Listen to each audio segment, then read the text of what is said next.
Hello everyone, आप सभी का स्वागत है मेरे channel tricky chemistry basics by Suman Negi में। तो आज हम पढ़ेंगे विद्युत रसायन भाग 12, जिसमें हम पढ़ेंगे सेल निरूपण, हाइड्रोजन इलेक्ट्रोड और मानक हाइड्रोजन इलेक्ट्रोड के बारे में। तो इससे पहले अगर की वीडियो सारी आपने नहीं देखी हैं तो आई बटन पे मैंने वीडियोस डाली हुई हैं, प्लेलिस्ट डाली हैं। साथ ही साथ इंग्लिश मीडियम स्टूडेंट्स के लिए भी पहले ही सारी वीडियो अपलोड हो चुकी हैं, तो उसकी प्लेलिस्ट भी मैं ऐड कर रही हूँ, तो आप उसे चेक कर सकते हैं, देख सकते हैं। तो हम स्टार्ट करते हैं टॉपिक को। देखिए, आज हम पढ़ रहे हैं सबसे पहले सेल निरूपण। किसी भी सेल में, जैसे पिछले बार मैंने गैल्वेनिक सेल बताया था, ठीक है, तो उसमें सेल को निरूपित करने के लिए कुछ नियम होते हैं। उसके नियम को पहले मैं पढ़ूंगी, बताऊंगी, उसके बाद हम क्या करेंगे, एग्जाम्पल्स करेंगे, ठीक है।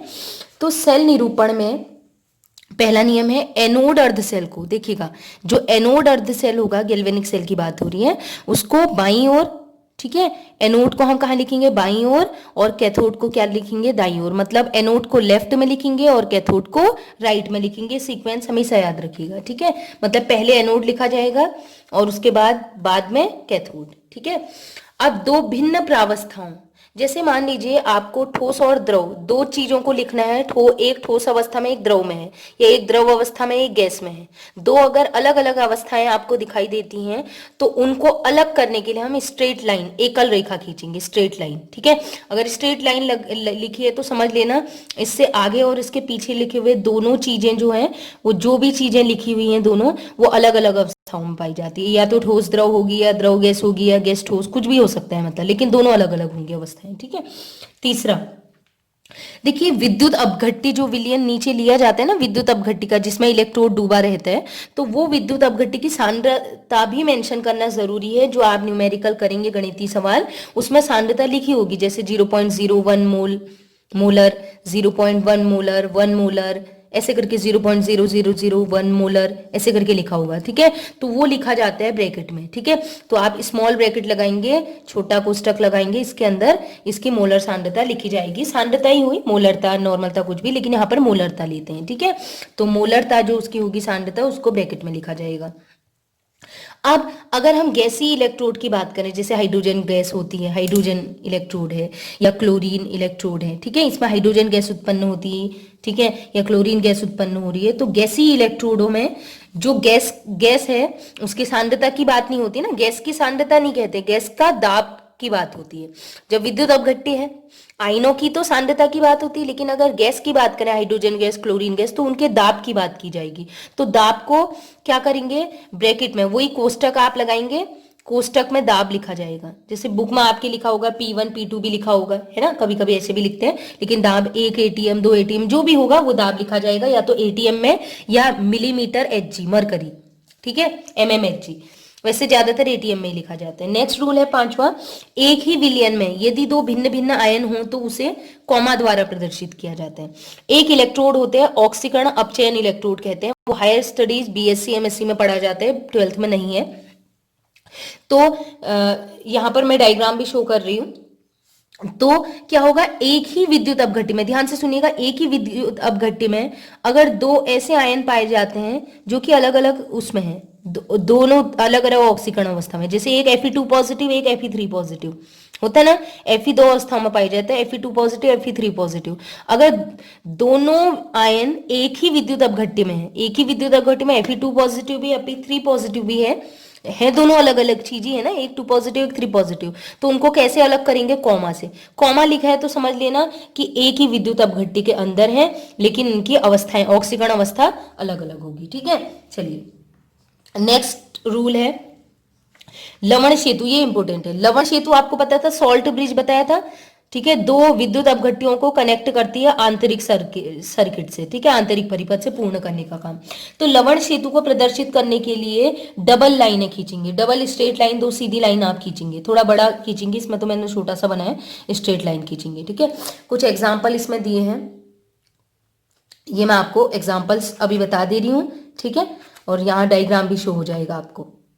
तो पहला है Zn2 positive, double line Cu2 positive, Cu क्या शो कर रहा है, जस्ट अपोजिट आपको ये दिया है, इससे पता लगाओ गहरा, देखिएगा, ये डबल लाइन है, ये आपका हो गया लवण सेतु है। लवण सेतु से पहला जो रखा है, ध्यान रखिएगा, लवण सेतु से पहले जो लिखा है वो हमारा क्या होगा, ऑक्सीकरण अर्धसेल। यहाँ पर ऑक्सीकरण अभिक्रिया हो रही होगी। ये बताया था ना कि ऑक्सीकरण जिसमें होती है, मतलब एनोड इलेक्ट्रोड, उसको पहले लिखा जाता है, और जिसमें अपचयन होता है उसको बाद में लिखा जाता है, राइट में लिखा जाता है, ठीक है, अपचयन। और अपचयन वाला इलेक्ट्रोड क्या कहलाता है, कैथोड। एनोड को पहले, ऑक्सीकरण वाले को पहले, और अपचयन वाले को या कैथोड को बाद में लिखा जाता है। ये बीच में क्या दिया गया है, डबल लाइन। डबल लाइन मतलब लवण सेतु। अब ऑक्सीकरण इलेक्ट्रोड में देखें तो Zn और Zn2 पॉजिटिव के बीच स्ट्रेट लाइन है। तो स्ट्रेट लाइन का मतलब है जिंक और Zn2 पॉजिटिव आयन दो भिन्न अवस्थाओं में होते हैं। तो आपको पता है जिंक ठोस होता है और Zn2 पॉजिटिव क्या होता है, पिघली हुई अवस्था, मतलब द्रव अवस्था। वैसे यहां भी देख लीजिए, देखिए साथ में देखिए Zn2 पॉजिटिव की जो कि विलयन में है, ठोस की कोई सांद्रता नहीं होती, एक होती है, ठीक है। Zn2 पॉजिटिव विलयन द्रव अवस्था में, उसकी सांद्रता कितनी है, 0.1 मोल। पूरा नहीं लिखा है, 0.1 मोल। जैसे यहाँ है Cu2 पॉजिटिव, ठीक है, ये द्रव अवस्था में है और Cu ठोस अवस्था है, तो बीच में स्ट्रेट लाइन लगाएंगे अलग करने के लिए। अब आपको पता है Cu2 पॉजिटिव द्रव अवस्था में है, ठीक है, तो इसकी कुछ सांद्रता होगी, तो इसकी सांद्रता कितनी होती है, 1 मोल, ठीक है। ठोस की नहीं होगी, ठोस की सांद्रता 1 मान ली जाती है, ठीक है। चलिए अब ऐसे लास्ट, इसके बाद दूसरा है, ये है ऑक्सीकरण अपचयन इलेक्ट्रोड, ठीक है। देख लीजिए ऑक्सीकरण अपचयन इलेक्ट्रोड, इसमें यह है प्लेटिनम इलेक्ट्रोड, ठीक है। ये प्लेटिनम धातु की छड़ है जो कि एक अक्रिय इलेक्ट्रोड है, और नीचे विलियन में रखे हैं Fe2 पॉजिटिव आयन, और उसी विलियन में Fe3 पॉजिटिव आयन भी हैं। तो मैंने बताया था प्लेटिनम ठोस है, और यहाँ ये Fe2 पॉजिटिव Fe3 पॉजिटिव द्रव अवस्था में, तो स्ट्रेट लाइन से अलग कर दिया, ठीक है। अब Fe2 पॉजिटिव जो है और Fe3 पॉजिटिव एक ही विलियन के अंदर है, लेकिन दोनों की कंडीशन अलग अलग है, तो कॉमा करके अलग करेंगे, कर दिया कॉमा। अब Fe2 पॉजिटिव की कुछ सांद्रता होगी, लिख दिया, और Fe3 पॉजिटिव की भी कुछ सांद्रता होगी, वो आपको दी जाएगी, वो ब्रैकेट में लिखेंगे, ठीक है। ये हो गया, ये वाला इलेक्ट्रोड होगा जो डबल लाइन, ये लवण सेतु से पहले है, यहां पर ऑक्सीकरण हो रहा होगा, ठीक है, ऑक्सीकरण। अब डबल लाइन के बाद वाले में क्या होता है, अपचयन। ये तो मैंने बता दिया था आपको, पहला रूल। अब ये Ag पॉजिटिव है, ये Ag है, एक ठोस है एक द्रव है, बीच में स्ट्रेट लाइन लगाई है, मतलब दोनों अलग अलग अवस्थाओं में। इसके अलावा Ag पॉजिटिव के बगल में सांद्रता लिखी गई है, ठीक है। ऐसे ये वाला भी है, सारे बताने की जरूरत नहीं है। Zn straight line, Zn2 positive, double line लवण सेतु, H पॉजिटिव, इसकी सांद्रता इक्वल इंटू, नहीं सॉरी, स्ट्रेट लाइन H2। देखिए H2 H पॉजिटिव, और ठीक है H पॉजिटिव आयन है, और H2 हाइड्रोजन क्या होता है, H2 गैस। Ag ठोस है, कॉपर ठोस है, जिंक ठोस है, ठीक है, लेकिन H2 Cl2 I2 ये क्या है, गैस। तो गैस की क्या लिखी जाती है, सांद्रता तो होती नहीं गैस की, गैस का लिखा जाता है दाब, तो लिखा है 1 atm, ठीक है। उसके बाद H2 गैस जो है वो अधिशोषित होती है, एड्सॉर्ब होती है प्लेटिनम की पत्ती में। मैं पढ़ा रही हूं, इसके बाद नेक्स्ट टॉपिक वही है। तो इसमें मैंने सेमी कोलोन लगाया, इसको कहते हैं डॉट कॉमा, इसको बोलते हैं सेमी कोलोन, ठीक है। हिंदी में भी कुछ बोलते होंगे, सेमी कोलोन इसे कहते हैं। तो जब भी, मैं आपको बता दे रही हूँ, ठीक है, प्लेटिनम एक अक्रिय इलेक्ट्रोड है, ये मैंने इससे पहले वाली वीडियो में बताया था, अक्रिय इलेक्ट्रोड है, ठीक है, मतलब प्लेटिनम पिघलेगा नहीं, ठीक है। प्लेटिनम जैसे Ag इलेक्ट्रोड है, जिंक इलेक्ट्रोड है, कॉपर इलेक्ट्रोड, ये पिघल रहे हैं, या प्लेटिनम क्या होता है, जिंक इकट्ठे हो रहे हैं, कॉपर इकट्ठे हो रहे हैं ना, लेकिन प्लेटिनम में ऐसे नहीं होगा। प्लेटिनम का काम केवल इलेक्ट्रॉन त्यागना या ग्रहण करना होगा, ठीक है। चलिए, तो ग्रहण करना नहीं होगा, सॉरी, प्लेटिनम केवल क्या करता है, इलेक्ट्रॉन त्यागने का काम करता है, या हाइड्रोजन गैस को अवशोषित करने का काम, ठीक है। तो अक्रिय इलेक्ट्रोड प्लेटिनम है, इसको दिखाएंगे तो इसको किससे दिखाएंगे, सेमीकोलोन। तो देखिएगा हाइड्रोजन गैस के बाद हाइड्रोजन गैस अधिशोषित हो रही प्लेटिनम में, तो आपको पता है प्लेटिनम एक अक्रिय इलेक्ट्रोड है, तो किससे दिखा दिया हमने इसे, सेमीकोलोन से। तो हम कुछ एग्जाम्पल सॉल्व करते हैं। सबसे पहला एग्जाम्पल ये देख लीजिए, आपको ध्यान रखना है जो लेफ्ट है, ठीक है, यहाँ पर हमने एनोड लगाया है, ठीक है। एनोड में होती है ऑक्सीकरण अभिक्रिया, मतलब ये जिंक जो है वो पिघलेगा और बदल जाएगा Zn2 पॉजिटिव में। तो Zn बदल रहा है, ठीक है, Zn बदल रहा है Zn2 पॉजिटिव में, तो इसको लिखेंगे Zn, और Zn2 पॉजिटिव होता है, Zn है ठोस और Zn2 पॉजिटिव है द्रव, तो स्ट्रेट लाइन से अलग करेंगे, ठीक है, Zn2 पॉजिटिव, ठीक है। उसके बाद ये वाले उसका बना लिया। अब आ गया लवण सेतु, बीच में लगा लेंगे डबल लाइन, लगा दी। अब इस साइड लिखते हैं डबल, ये लवण क्षेत्र के दूसरी ओर मतलब राइट साइड दाईं ओर हम लिखते हैं कैथोड। अब कैथोड पे आपको पता है अपचयन होता है। अपचयन का मतलब विलयन में जो आयन है कौन से CuSO4 क्या कौन सा आयन देता है, Cu2 पॉजिटिव। ये मैंने पहले ही बता दिया है कि कौन कौन से कौन आयन देते हैं। Cu2 पॉजिटिव यहां से आने वाले 2 इलेक्ट्रॉनों को ग्रहण करता है, Cu2 पॉजिटिव यहां से आने वाले 2 इलेक्ट्रॉनों को ग्रहण करता है और बदल जाता है Cu में। ठीक है, तो Cu2 पॉजिटिव ठोस है और Cu क्या है, Cu2 पॉजिटिव आयन है और Cu क्या है, ठोस है। तो इनको किससे अलग करेंगे, स्ट्रेट लाइन से। तो हमने ये लिख दिया एक सेल निरूपण। अगर इसकी सांद्रता दी गई होगी, ZnSO4 की सांद्रता कितनी है, CuSO4 की सांद्रता कितनी है, मतलब तो उस समय यहाँ पर Cu2 पॉजिटिव Zn2 पॉजिटिव जो द्रव हैं इनके ब्रैकेट में, ठीक है, स्मॉल ब्रैकेट लगा के आप इसकी सांद्रता भी लिखेंगे, अभी मेंशन नहीं है। तो नेक्स्ट एग्जाम्पल देख लीजिए, ये जिंक है इलेक्ट्रोड जिसमें ऑक्सीकरण होगा और कैथोड Ag का है सिल्वर का। तो जिंक के लिए लिखेंगे जिंक पिघलेगा Zn, ये बदल जाएगा Zn2 पॉजिटिव में, क्योंकि ये ठोस है और ये द्रव है तो इस स्ट्रेट लाइन से अलग करेंगे। लिख दिया ऑक्सीकरण इलेक्ट्रोड। ऑक्सीकरण इलेक्ट्रोड लिखने के बाद आप क्या करेंगे, डबल लाइन लगाएंगे। ये आ गया लवण सेतु। अब आप चले जाएंगे राइट कंपार्टमेंट में जो कि है कैथोड। कैथोड में हो रही अपचयन अभिक्रिया, मतलब Ag पॉजिटिव आयन बदल जाएंगे Ag में।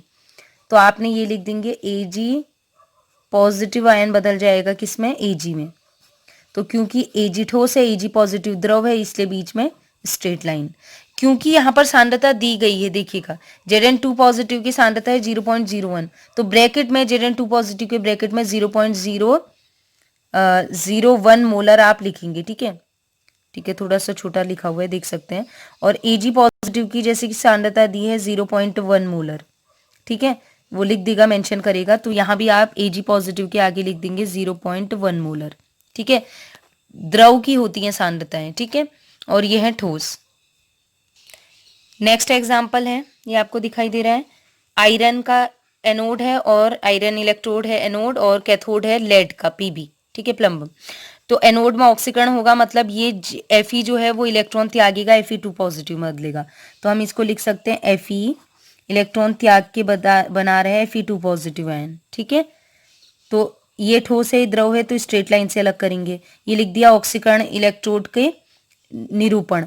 अब लगाएंगे डबल लाइन, मतलब सॉल्ट ब्रिज, लवण सेतु। अब पहुंचेंगे इधर, इधर क्या हो रही है, अब चयन अभिक्रिया हो रही है कैथोड पे। तो कैथोड पे जो Pb2 पॉजिटिव आयन है जो विलयन में, ये यहाँ से आने वाले 2 इलेक्ट्रॉन को ग्रहण करके किस में बदल जाएगा, Pb में। तो Pb2 पॉजिटिव आयन, ठीक है, ये बदल गया है Pb में। तो क्योंकि इनकी सांद्रताएं भी दी गई हैं इसलिए इनकी सांद्रताएं लिख देते हैं। जैसे Fe2 पॉजिटिव का है 1 मोलर, लिख दिया। Pb2 पॉजिटिव की सांद्रता है 0.001 मोलर, तो ये आप मेंशन करेंगे। ठीक है, लास्ट एग्जांपल है, कॉपर इलेक्ट्रोड को बनाया है एनोड और Ag इलेक्ट्रोड बनाया है कैथोड। तो यहाँ पर होगा क्या, ऑक्सीकरण। तो Cu जो है Cu2 पॉजिटिव में बदलेगा, तो इन दोनों को स्ट्रेट लाइन से अलग करेंगे। इसकी सांद्रता लिख देंगे Cu2 पॉजिटिव आयन की। ठीक है, अब सॉल्ट ब्रिज लवण सेतु लगा देंगे डबल लाइन, फिर पहुंचे इस विलयन में, लवण सेतु से आप पहुंचे इस विलयन में। ठीक है, यहाँ विलयन में मिले Ag पॉजिटिव आयन, तो Ag पॉजिटिव आयन यहाँ से आने वाले इलेक्ट्रॉनों को ग्रहण करेगा और बदल जाएगा Ag में। तो Ag पॉजिटिव आयन की सांद्रता भी यहाँ पर ब्रैकेट में मेंशन कर देंगे। तो आई होप आपको सेल निरूपण करना आ गया होगा। अब हम पढ़ेंगे आज संदर्भ इलेक्ट्रोड। ठीक है, संदर्भ इलेक्ट्रोड होते हैं रेफरेंस इलेक्ट्रोड। इससे पहले हमने पढ़ा था गैल्वेनिक सेल के बारे में पढ़ लिया था। दो अर्ध सेलों को जोड़ते हैं तो एक सेल बन जाता है गैल्वेनिक सेल, और गैल्वेनिक सेल का ई सेल हम जो वो होता है ई सेल ईएमएफ निकाल लेते हैं। ईएमएफ अब नेक्स्ट वीडियो में हम पढ़ेंगे। तो संदर्भ इलेक्ट्रोड क्या है, देखिए क्या होता है, 2 इलेक्ट्रोड है, ठीक है, उनको जोड़ दिया, एक सेल बन गया, आपको पता है। अब मान लीजिए मुझे ये जो रखा हुआ है एनोड, इसका हमें ई सेल चाहिए, सॉरी एनोड का हमें इलेक्ट्रोड विभव चाहिए, एनोड का इलेक्ट्रोड विभव चाहिए। तो अगर आपने इसके साथ ऐसा जोड़ दिया कैथोड, जिसका भी इलेक्ट्रोड विभव हमें पता नहीं है, तो इसका भी पता नहीं, इसका भी पता नहीं है, एनोड का भी पता नहीं और कैथोड का भी इलेक्ट्रोड विभव पता नहीं, तो कैसे निकालेंगे। तो इसलिए अगर किसी एक इलेक्ट्रोड जिसका हमें इलेक्ट्रोड विभव निकालना है, तो उसको उसका इलेक्ट्रोड विभव निकालने के लिए उसको ऐसे अर्ध सेल से जोड़ते हैं जिसका इलेक्ट्रोड विभव पहले से ही नोन हो, जानकारी जिसकी हो। तो वो इलेक्ट्रोड जिसकी सहायता से किसी अज्ञात इलेक्ट्रोड का विभव हम ज्ञात करते हैं उन्हें कहते हैं क्या, संदर्भ इलेक्ट्रोड या रेफरेंस इलेक्ट्रोड। ठीक है, तो संदर्भ इलेक्ट्रोड दो टाइप के होते हैं, एक हो गया प्राथमिक इलेक्ट्रोड होता है, प्राथमिक संदर्भ इलेक्ट्रोड, एक होता है द्वितीयक संदर्भ इलेक्ट्रोड।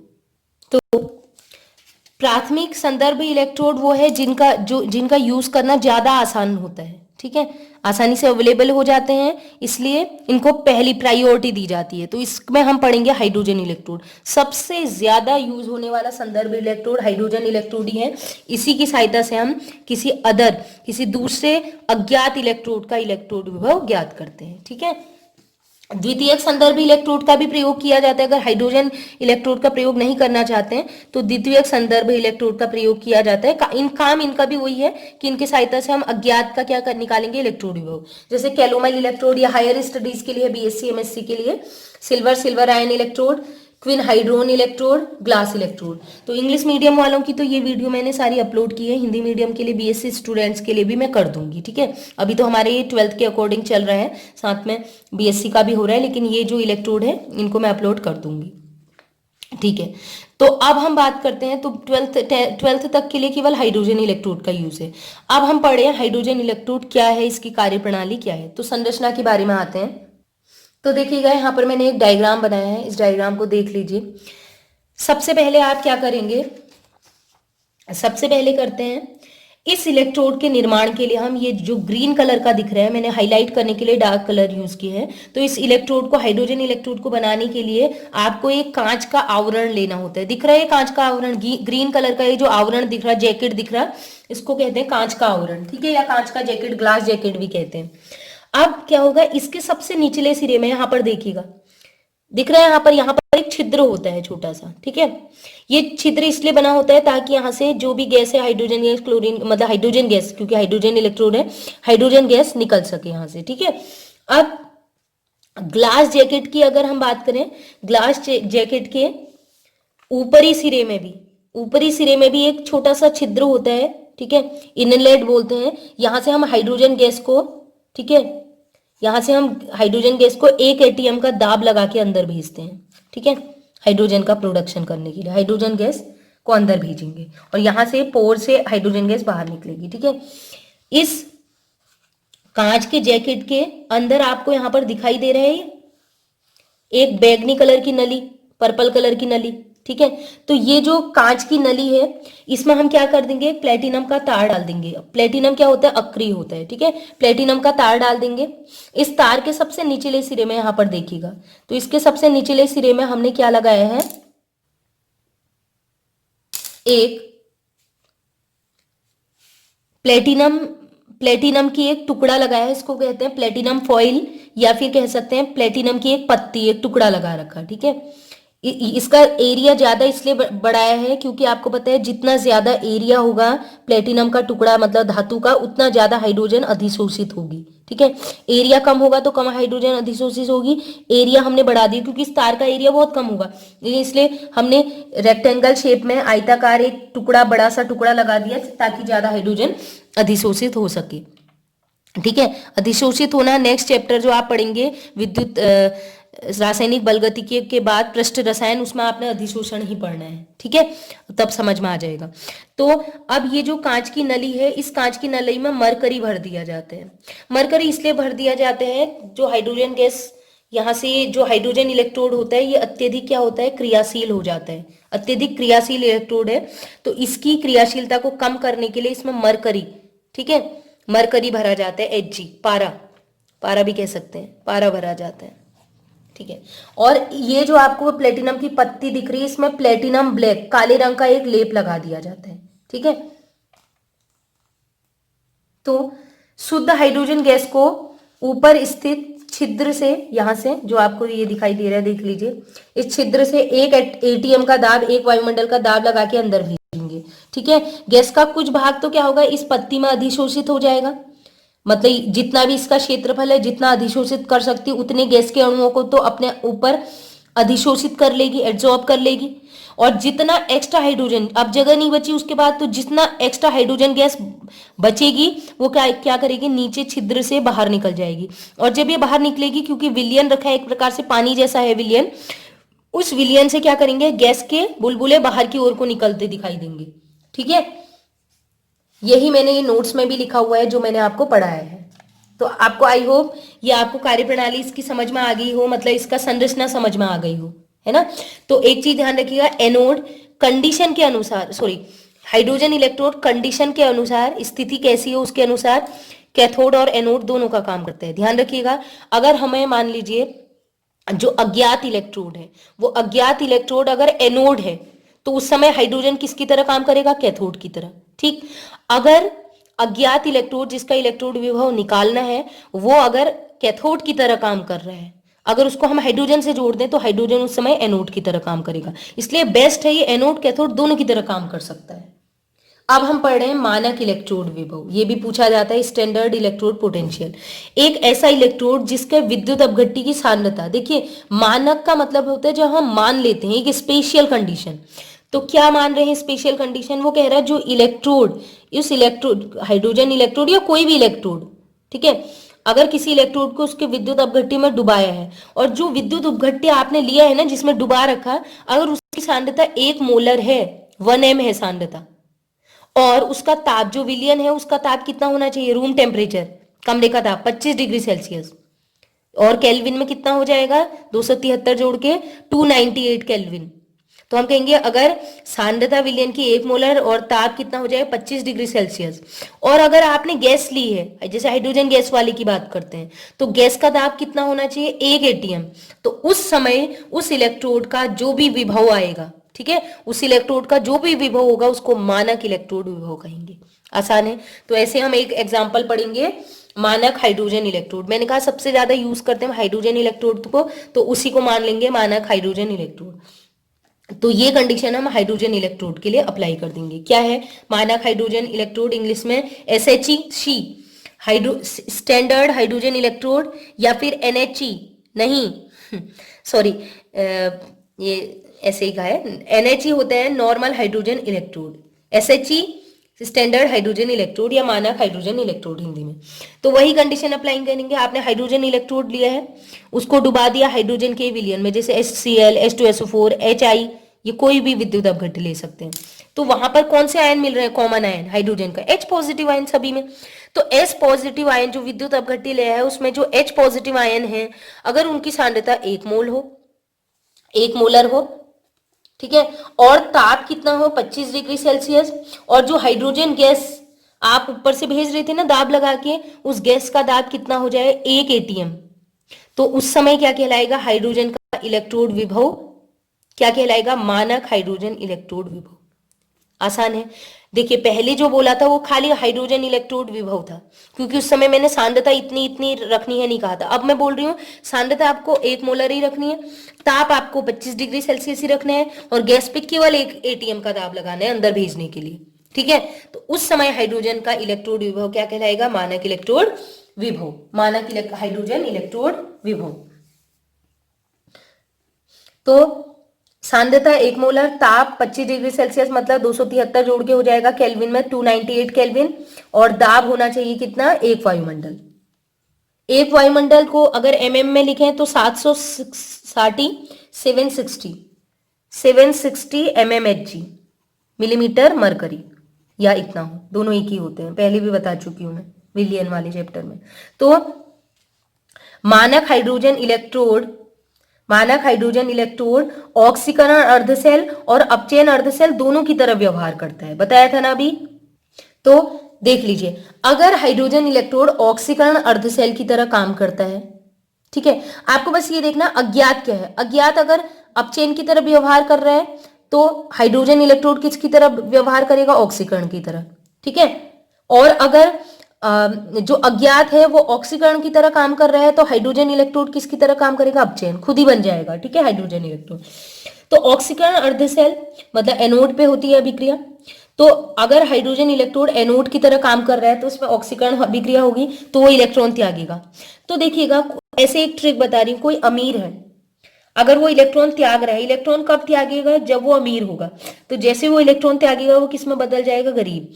तो याद रखना गरीब क्या होता है, पॉजिटिव चार्ज वाला, और अमीर होगा या तो ऋण आवेश वाला या कोई आवेश नहीं, क्योंकि हाइड्रोजन पे ऋण आवेश कभी नहीं आता, ठीक है। तो आपने रिएक्शन सोची, तो आपने कहा हाइड्रोजन पे ऋण नहीं आ रहा, तो ऑब्वियसली ये क्या होगा, उदासीन होगा। तो H2 ले लिया, ये भी अमीर है, ना तो धन है ना ऋण है, ठीक है। अब ये इलेक्ट्रॉन त्यागेगा, अब ये किस में बदलने वाला है, ये अमीर था, इसको गरीब में बदल दो, गरीब मतलब पॉजिटिव, H पॉजिटिव कर दिया, ठीक है। अब बैलेंस करो, यहाँ 2 हाइड्रोजन है, यहाँ भी 2। तो मैंने कहा था ट्रिक इससे पहली वाली वीडियो में बताई थी, जितना पॉजिटिव उतना ही इलेक्ट्रॉन निगेटिव हो गया। अब देखिए H2 ने इलेक्ट्रॉन त्याग दिए, तो ये क्या कहलाएगा, ऑक्सीकरण अभिक्रिया, और इसका जो विभव होगा वो कहलाएगा क्या, ऑक्सीकरण विभव। लेकिन यहां पर आपने जो सांद्रता ली है H पॉजिटिव की, वो कितनी ली है, 1 मोलर, और वो कंडीशन ली है 1 मोलर, ताप 25 डिग्री सेल्सियस, गैस का दाब 1 एटीएम। तो इस समय इसका ऑक्सीकरण विभव मानक ऑक्सीकरण विभव कहलाएगा, जिसे विभव को तो ई से लिखते हैं, लेकिन मानक कहेंगे तो मानक को हम ऐसे करके नॉट लगाते हैं, गोला लगाएंगे, तो ई नॉट का मतलब है मानक विभव है। अब ऑक्सीकरण अभिक्रिया हो रही तो ऑक्सीकरण विभव, तो प्रदर्शित करने का तरीका है H2, ठीक है, ये है H2 और यहां मिलते हैं H पॉजिटिव आयन। देखिए इनकी संख्या नहीं लिखी जाती कभी भी, ये आगे 2 लिखा है तो 2 मत लिखिएगा, ये गैस है, ये आयन है, तो इनको प्रदर्शित करने का तरीका क्या, स्ट्रेट लाइन। तो ये लिख दिया E not H2 slash H positive, मतलब ऑक्सीकरण विभव का मानक ऑक्सीकरण विभव का मान होता है 0.00। तो ये आसान है ना, इसका हाइड्रोजन का ऑक्सीकरण विभव होता है 0.00। अगर अज्ञात इलेक्ट्रोड जो है वो एनोड की तरह काम करेगा, तो उस समय हाइड्रोजन इलेक्ट्रोड किसकी तरह काम करेगा, कैथोड की तरह। और कैथोड में क्या होती है, अपचयन अभिक्रिया। तो अपचयन अभिक्रिया है तो इलेक्ट्रॉन ग्रहण करेगा। अब बताइए इलेक्ट्रॉन ग्रहण कौन करता है, जो गरीब होगा वही तो करेगा ना। तो गरीब हम किसे कह रहे हैं, जिसपे पॉजिटिव चार्ज है, तो समझ जाओ कि पॉजिटिव पहले लिखा होगा, गरीब है, ये गरीब का काम है इलेक्ट्रॉन ग्रहण करना। तो गरीब अगर इलेक्ट्रॉन ग्रहण करेगा तो किसमें बदल जाएगा, अमीर में। तो अमीर या तो माइनस होता है या फिर उदासीन होता है, तो हाइड्रोजन कभी भी माइनस नहीं होता। तो आपने क्या लिख दिया, H2 यहां पर। अब बैलेंस करेंगे, 2 हाइड्रोजन है, 2 हाइड्रोजन, जितना पॉजिटिव उतना ही इलेक्ट्रॉन जोड़ दो। बताई थी ना ट्रिक, सारी ट्रिक को कनेक्ट करके दे जाइए, मैं ट्रिक से पढ़ा रही हूँ आप सारे। तो यहाँ पर इसको प्रदर्शित कैसे करेंगे, अगर मैं सेल निरूपण अर्ध सेल निरूपण करो कहूंगी, जैसे इसको किया था, तो पहले क्या है, H पॉजिटिव की संख्या 2 है, तो 2 लिखते नहीं है कभी भी। यहां लिखा है एरो के बाद H2, और इलेक्ट्रॉन भी नहीं लिखे जाते, ठीक है। यह है H2, ये गैस है, ये आयन है, द्रव, तो इन दोनों को अलग करेंगे स्ट्रेट लाइन से, ठीक है। तो इसका जो विभव आएगा वो कहलाएगा क्या, अपचयन विभव। अब अपचयन अभिक्रिया हो रही है तो जो विभव उत्पन्न होगा अपचयन विभव। लेकिन इस समय H पॉजिटिव की सांद्रता, वो कंडीशन नहीं है ना, 1 मोलर, ताप 25 डिग्री सेल्सियस, दाब 1 एटीएम, इसलिए अपचयन विभव मानक अपचयन विभव कहलाएगा, जिसे E नॉट से दिखाएंगे। E not H positive straight line H2, तो मतलब मानक अपचयन विभव, ये अभिक्रिया से पता चल रहा है कि अपचयन हो रहा है। तो बच्चों इससे पता चलता है कि ये ऑक्सीकरण विभव है कि अपचयन विभव है। अगर H पॉजिटिव पहले लिखा है और वो बदल रहा है H2 में, तो इसने इलेक्ट्रॉन ग्रहण किए हैं, मतलब अपचयन हो रहा है। और H2 पहले लिखा है, बाद में वो पॉजिटिव में बदल गया, मतलब इसने इलेक्ट्रॉन दान कर दिए, मतलब ऑक्सीकरण हो रहा है। तो ये ऑक्सीकरण विभव और ये अपचयन विभव, और अपचयन विभव का मान भी 0.00 ही होता है। इसीलिए हाइड्रोजन को ऑक्सीकरण या अपचयन दोनों की तरह प्रयुक्त कर सकते हैं, और ये एक रेफरेंस या संदर्भ इलेक्ट्रोड का काम करता है बहुत अच्छे से, इसलिए क्योंकि ऑक्सीकरण और अपचयन दोनों विभव का मान इसका होता है डबल जीरो, ठीक है, मतलब 0 होता है, 0 वोल्ट। इस वजह से इससे हम कैलकुलेशन भी हमारे लिए सरल हो जाएंगी, ठीक है। तो चलिए, नस समीकरण मैंने पढ़ाई तो नहीं है, लेकिन नस समीकरण के अनुसार भी डेफिनेशन दे देती हूँ, नेक्स्ट वीडियोज में हम पढ़ेंगे EMF के बाद। तो नस समीकरण, इन दोनों में से किसी एक के लिए नस समीकरण लगा देते हैं। मान लीजिए मैंने इस कंडीशन के लिए लगा दिया, ठीक है, ये पहले वाले के लिए, H ये वाले के लिए, तो H2 टूट रहे हैं 2H पॉजिटिव और 2 इलेक्ट्रॉन में, ठीक है। अब इसके लिए हम लगाते हैं नस समीकरण, E equal to E naught minus 0.0591/n log 10, ये हो जाएगा Kc, इसकी सांद्रता बट्टे इसकी सांद्रता, क्योंकि H पॉजिटिव की सांद्रता आगे लिखा है 2, तो वो घात में चला जाता है। इसको मैं अच्छे से समझाऊंगी, आपको टेंशन नहीं लेना है। और H2 पूरा एक मॉलिक्यूल है। हाइड्रोजन गैस का दाब कितना है, 1, तो 1 रख लिया। H पॉजिटिव की सांद्रता यहाँ पर हम लिख दे रहे हैं 1 मोलर है, क्योंकि मानक हाइड्रोजन इलेक्ट्रोड कह रहे हो, तो मानक हाइड्रोजन इलेक्ट्रोड की सांद्रता कितनी होती है, 1 मोल, और गैस का दाब कितना होता है, 1। तो ये हो गया log एक एक प्रकार से सोचो, log 1 की घात 2, तो log 1 की घात 2 है तो इसको सॉल्व करो तो 2 आगे आ जाएगा, तो 2 log 1। तो log 1 का मान होता है 0, ठीक है। log 1 इक्वल टू 0 होता है, तो रख दीजिए इसमें मान 0। तो log 1 इक्वल टू 0, तो 0 का गुणा इससे कर दीजिए, तो आ जाएगा क्या, 0 का गुणा इससे करेंगे तो 0 आ जाएगा, ठीक है। 0 आ गया तो e इक्वल टू क्या आ गया, ये पूरा 0 हो गया, तो e इक्वल टू आ गया ई नॉट, ठीक है। तो E equal to E naught का मतलब है जब ताप 25 डिग्री सेल्सियस था, दाब 1 एटीएम था, सांद्रता 1 मोलर थी, उस समय जो इलेक्ट्रोड विभव है, हाइड्रोजन का जो इलेक्ट्रोड विभव, वो किसके बराबर हो जाएगा, ई नॉट, मतलब मानक हाइड्रोजन इलेक्ट्रोड विभव के बराबर। उस समय किसी का भी इलेक्ट्रोड विभव मानक इलेक्ट्रोड विभव के बराबर हो जाता है। ई नॉट का मतलब है मानक, मानक इलेक्ट्रोड विभव, ठीक है। तो आज हमने पढ़ लिया हाइड्रोजन इलेक्ट्रोड, सेल निरूपण, मानक हाइड्रोजन इलेक्ट्रोड। आई होप आपको इतना अच्छे से समझ में आ गया हो। नेक्स्ट वीडियो हम पढ़ाएंगे ईएमएफ पे, और ईएमएफ के जो केस होते हैं, उत्क्रमणीय सेल और अनुत्क्रमणीय सेल, उसके बाद हम पढ़ेंगे नस समीकरण, कुछ न्यूमेरिकल्स। तो आज के लिए इतना ही। Keep watching and bye.